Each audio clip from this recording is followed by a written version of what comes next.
आज़ादी बचाओ news channel में सभी दर्शकों का स्वागत है। कार के पैसे देने के बाद भी पेपर ट्रांसफ़र ना कर 3.5 लाख रुपयों का चूना लगाने वाले 2 लोगों पर मामला दर्ज।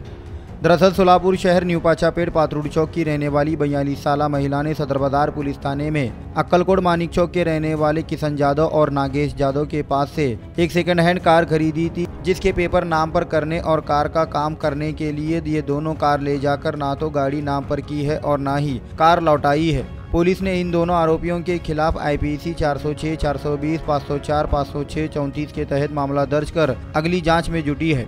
इस मामले की अधिक जानकारी खुद उस महिला ने दी है। मी शीतल नागनाथ कांबळे, राहणार न्यू पाचापेट अण्णाभाऊ साठे नगर सोलापूर। माझी 4 व्हीलर गाडीमध्ये फसवणूक झाल्याबद्दल मी बोलत आहे।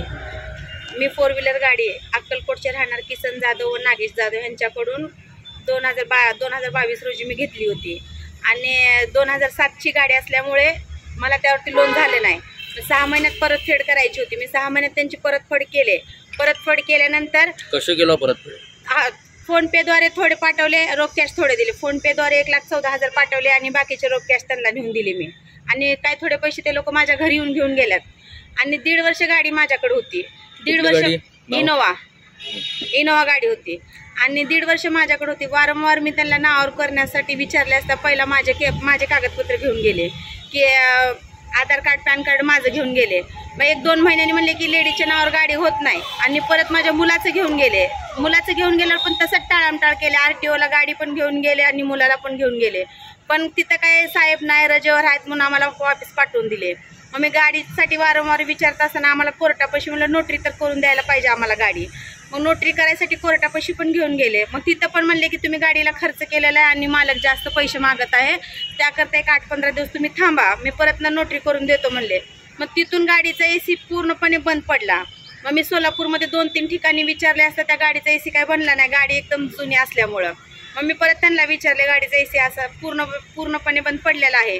मग त्यांनी काय म्हणलं ठीक आहे मी बनवून देतो म्हणून डिसेंबरमध्ये माझ्याकडून गाडी घेऊन गेल्यात। मग 2 महिने झाले मी गाडीची विचारणा केली, म्हणले की माझ्या गाडीचं काय झालं, मला गाडी माझी परत द्या। तर मला डायरेक्ट म्हणतात की मी 1,30,000ला गाडी विकली आणि कुठं जायचं आहे जा, मी गाडी देत नाही।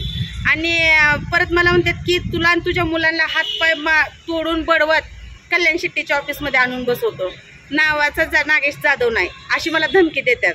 आणि सदर बाजार चौकीला कंप्लेंट द्यायला गेले, 15 दिवस मला त्यांनी पळवले। लास्टला CP सरांच्या दबावाखाली परवा दिवशी FIR दाखल झाली, पण FIR दाखल झाली, मला CP सरांनी मदत केली।